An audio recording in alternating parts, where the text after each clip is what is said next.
Okay, everybody, let's get underway. Thank you for joining us. We are going to be talking about a rash of hidden camera cases in the Chicago area and what we hope to do about it, both from a civil side and from a legislative side. So I want to acknowledge a few people, and then we'll get underway with remarks. To acknowledge the attorneys working on this case,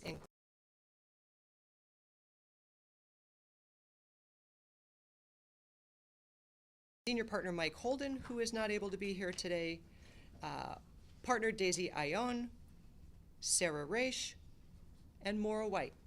I'd also like to acknowledge the contributions of our senior paralegals who are critical to this case, Dana Condos, Lucy Gonzalez, and Yaz Morales Castro. And then lastly, you will hear today from Illinois State Representative Curtis Tarver, who is a Democrat from the 25th District. And before we get underway with remarks, I'd also like to acknowledge our co-counsel, Rina Infelise, of Rohde and Infelise, who is unable to be here today, but valued all the same. Tony. Thank you. And good afternoon, everybody. Thank you so much for being here.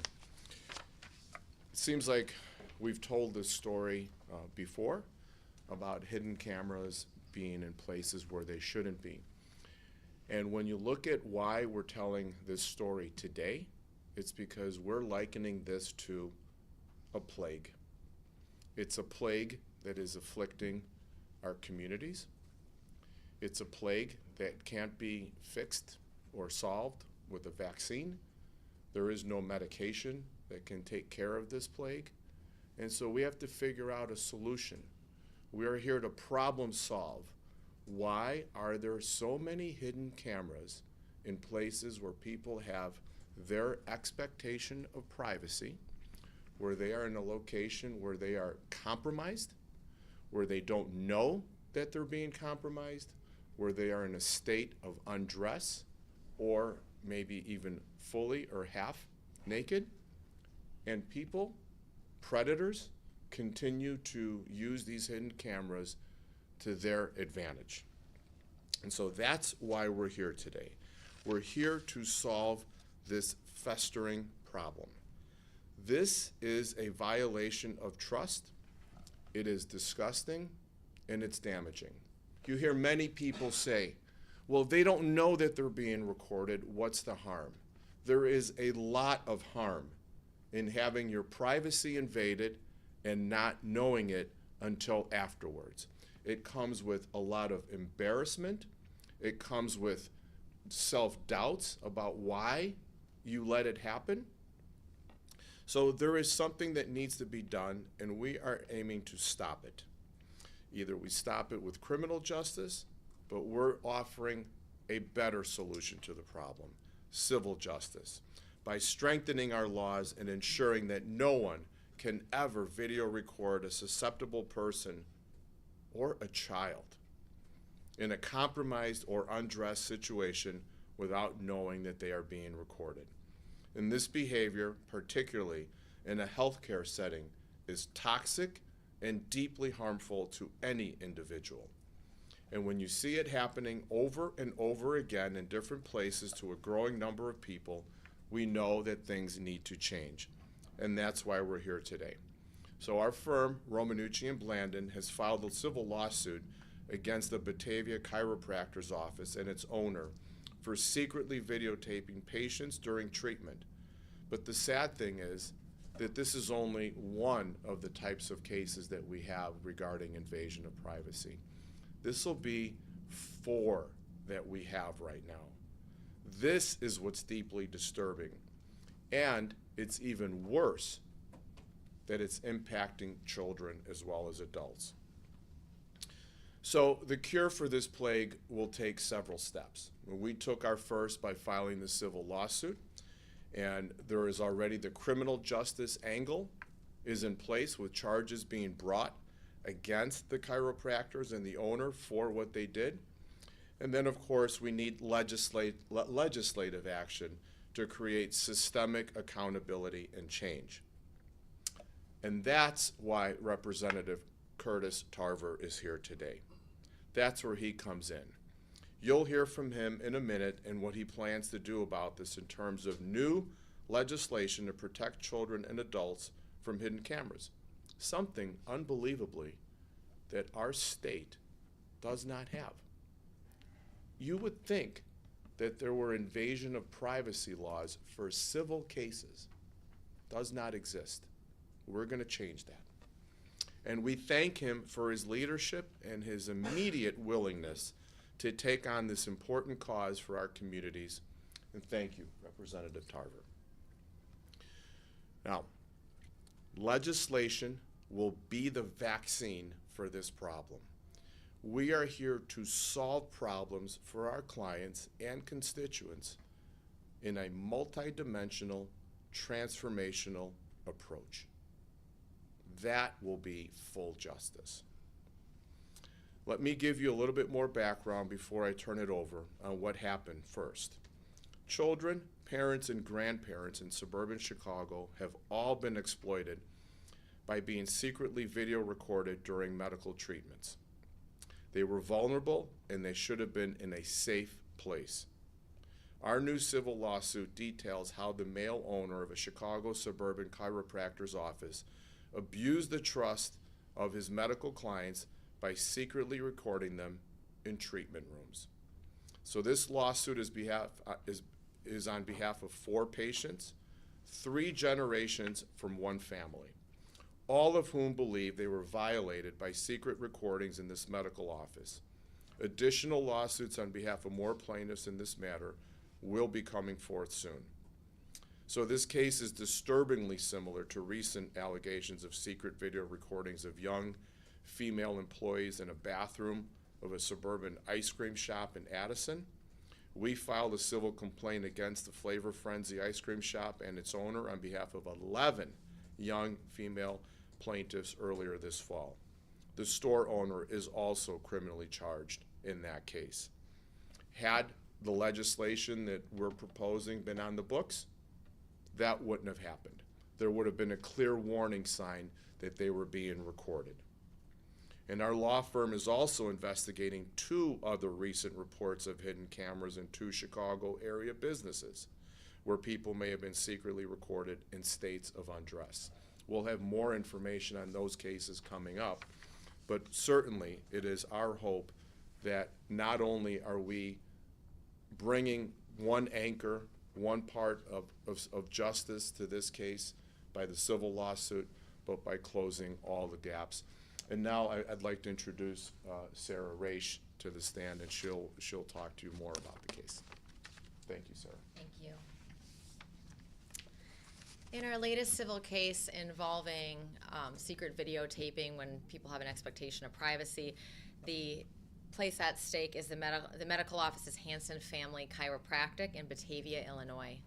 The Kane County State's Attorney's Office has charged the office owner, David Hanson, with multiple felony counts, including producing and disseminating child pornography, possession of child pornography, and unauthorized video recording of a minor. The indictment states that there were hidden cameras in a room used for red light or near infrared light therapy. He was also charged with possession and dissemination of sexual images of children, which are unrelated to the office recordings. Our legal team believes that dozens of innocent people have been harmed by inappropriate and negligent conduct at this medical office. Our clients are distressed, disgusted, and deeply disturbed that a predator may have violated them without their knowledge and without their consent. When a person seeks medical treatment, there is an assumption of trust, that the healthcare provider is there to help heal them and to improve their quality of life. Nothing seems farther from the truth at Hanson Family Chiropractic. We will do everything we can to get accountability and justice for our clients. I'd now like to turn it over to partner Daisy Ayllón to tell you more about the cases. Thanks, Sarah. Good afternoon. As Sarah stated, we are closely monitoring what's happening with the criminal case. Our clients are ready to help in any way that they can, and we are cooperating with the Kane County State's Attorney's Office for their work on this case.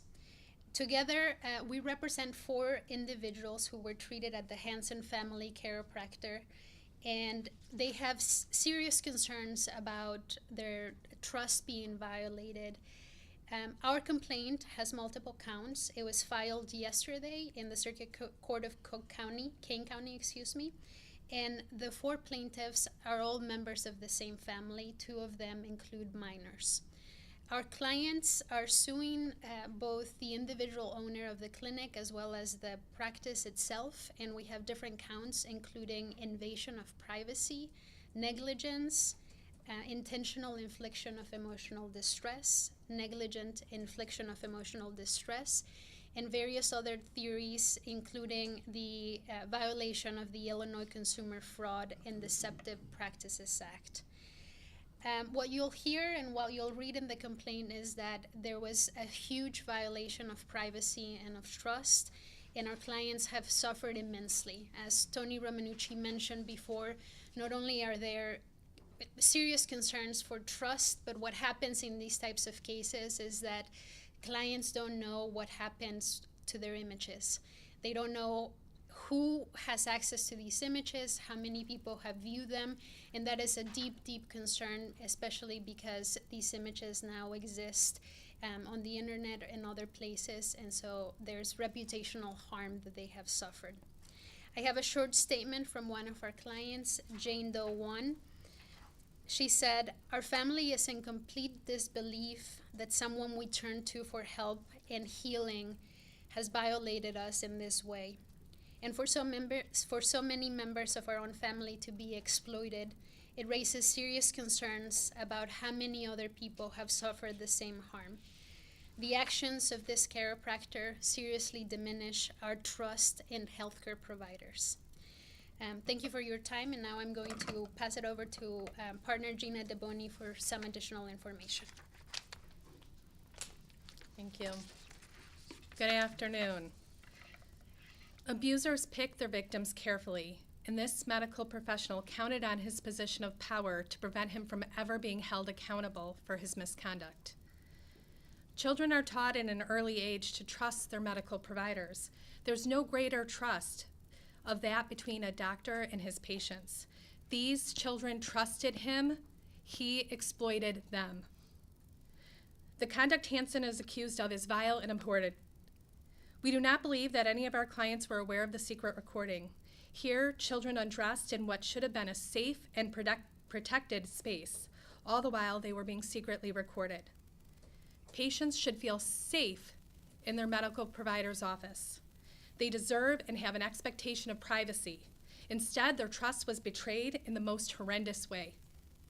This deeply troubling predatory behavior in healthcare is also not a new behavior to our team, which has represented dozens and dozens of people who were exploited or abused by their healthcare providers. These types of cases where there is a predator in the community are particularly important to our firm. Romanucci Blandin has a history of representing clients in these types of cases, seeking accountability in the pursuit of justice. Our team has worked on countless of abuse cases, including those by clergy, scout leaders, high school sports coaches, medical providers, and others. We have a commitment to combating human trafficking and have worked with our client Yvonne Ambrose, whose 16-year-old daughter Desiree Robinson was trafficked and murdered in the Chicago area in 2016. Yvonne testified in Washington, D.C., and was present when that federal law was signed, which held the .coms accountable for knowingly engaging in the facilitation of sex trafficking of minors. And in the last year and a half, we have represented multiple families in suburban Arlington Heights whose elementary school children had their prescription medications swapped and substituted by the school nurse, putting these children at significant risk and doing harm to them in their emotional and educational development. We're pleased to have recently seen a criminal conviction in that case. You know, I want to talk for a minute about the impact of behavior this has in our case. Our law firm is trauma-informed, trained, and very aware of the present and future implications of this type of exploitation and abuse. No two people are the same or have the same types of reaction to the violations of this kind. Many people's reactions even change over time. They're experiencing freezing, disbelief, shame, anger, and confusion. We have filed on behalf of each of them as Doe pseudonyms to protect their identities. Our clients are both children and adults. As you know, this took place in a suburban environment where words of these things spread quickly, and we ask that everyone please respect the privacy of these individuals. The last thing I'll say is this: abuse can happen anywhere, at any time, in any town, to any person. People need to pay attention all of the time.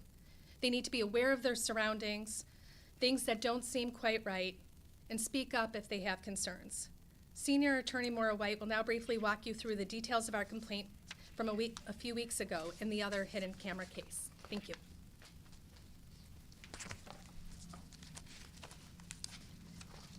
Thank you so much, Gina. Allow me to share an overview of a similar case we filed last month to give you a sense of what Tony mentioned earlier, the plague of this type of behavior in our community. The civil complaint was filed on October 22nd of this year in DuPage County on behalf of 11 female plaintiffs. The defendants in that case include Flavor Frenzy LLC, the shop's owner and operator, Stephen Weisberg, who is also criminally charged. The defendants in this case are an ice cream shop, Flavor Frenzy, which is located at 48 West Lake Street in Addison, Illinois, and Stephen Weisberg, the owner and operator of Flavor Frenzy. We claim in our lawsuit that he used the business as a vehicle to recruit, exploit, and endanger minor female employees. He instructed all female employees that their work uniform consisted of a t-shirt and tight black pants, and they were required to model Flavor Frenzy t-shirts or other apparel for purported website photographs. But unbeknownst to these plaintiffs, Weisberg installed a hidden camera disguised as an electrical outlet in the store's restroom. Weisberg required minor employees to repeatedly change clothing in that restroom, purportedly for business marketing purposes, often supplying bras and Flavor Frenzy branded garments to record them in various states of undress. We will fight relentlessly to hold both this individual and his business accountable and to deliver justice for all of our clients, the kind of justice that they deserve. I'd like to take a moment now to introduce Illinois State Representative Curtis Tarver of the 21st District here in Illinois. He's a small business owner and he is a friend of civil justice. He will detail legislation to provide accountability and oversight of businesses' use of cameras in semi-private or private areas, particularly where children are involved. Representative Tarver. Thank you. Good afternoon. As she said, I'm State Representative Curtis Tarver. I'm disgusted about the allegations of what happened. I'm appalled as a lawyer, a legislator, but most importantly, as a father of a 12-year-old daughter. A bathroom, a treatment room, those are places where privacy should be unquestioned. When someone hides a camera in those spaces, they don't just violate privacy, they violate basic human trust. To the survivors who've come forward through their attorneys, thank you for your courage. You're telling your story is not just simply telling your story. You're protecting the next child, the next employee, the next family. I'm proud to stand here with Romanucci Blandin's law firm because they've long been champions for those who refuse to be silenced, like these individuals who've come forward. They are doing their part. For my part, next week I intend to file the Protecting Children from Hidden Cameras Act, a civil statute built to hold people and businesses accountable. First, it will prohibit hidden cameras in bathrooms, locker rooms, medical treatment rooms, and places generally where individuals would expect to have privacy. Second, it will target covert spy devices that are designed to record without notice. Third, it will require clear on-site disclosures anywhere a business records customers or its employees. Fourth, it will add hidden camera screening to safety inspections. And last but not least, it will state clearly that recording a child is traumatic. That means the law will recognize the harm automatically. It will be presumed that there's trauma because the violation is just that severe. I carried legislation last year codifying that the sexual assault of a child is per se traumatic, after the Chicago public school system paid an expert who testified that not all sexual assault of a child is traumatic. We passed that legislation for the same reason we will pass this legislation. Sometimes we have to write into law what should be common sense in a civilized society. When I return to Springfield in January, I intend to move this Protecting Children from Hidden Cameras Act immediately. And I expect my colleagues to do their part on both sides of the aisle, because protecting children should never be controversial or political issue. Thank you all. Thank you, Representative. We'll now open up for questions. Actually two. One for you, Representative. How, by enacting this law and passing it and getting it on the books, how does that help future victims and survivors get justice that they might not get without this law on the books? Sure. I mean, I think the first thing is obviously the disclosure, the safety inspections, those types of things that would at least tend to alert someone, right? Now, if somebody's going to secretly court regardless, then we're back in the same situation. But I do think, particularly with children, with it being per se traumatic, that is a significant protection against those businesses and individuals who seek to harm children. And how often would the safety inspections occur? So it likely depends on municipalities. Some have home rules, some don't. But obviously when a business is opening or annually, just like people come out and inspect elevators or inspect other safety, the fire marshals come out, so the different municipalities I think will be able to cover that, but we want to make sure that it's on the books that they have to do it. Sure. Are there any laws regarding the presence of a parent with a child, with a doctor? If the child's very young, I would imagine they'd have their parent with them all along, the whole time. But is there an age cutoff or anything where they want the child, where a child would have to have a parent with them? I'm not sure I understand the question. So, if these children are being videotaped, how old were they? Would there be some type of law where you'd say, under a certain age, they'd have to have a parent present with them? So the language that's being drafted does not contemplate requiring a parent to be present, because like in a situation like we're talking about with these young ladies, it sounds like they were changing in the restroom. I'm thinking for a doctor's office. Sure. A little kid always has their parent with them, presumably. Typically, sure. So I can't tell you every law in the book. What I can tell you is this for sure will seek to have a heightened protection for children, whether the parents are around or not. Question for the attorneys.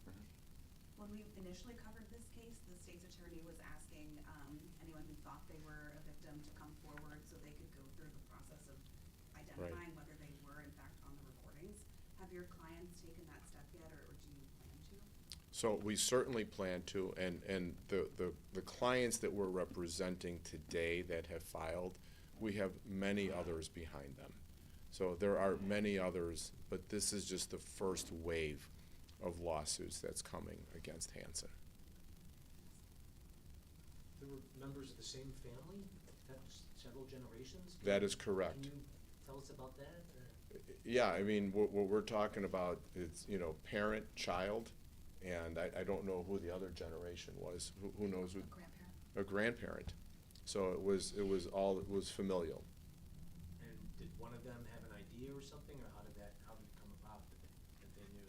Yeah, they were not aware.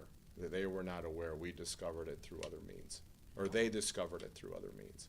And how was it discovered? Who was the first? How did this? I don't have that information right now.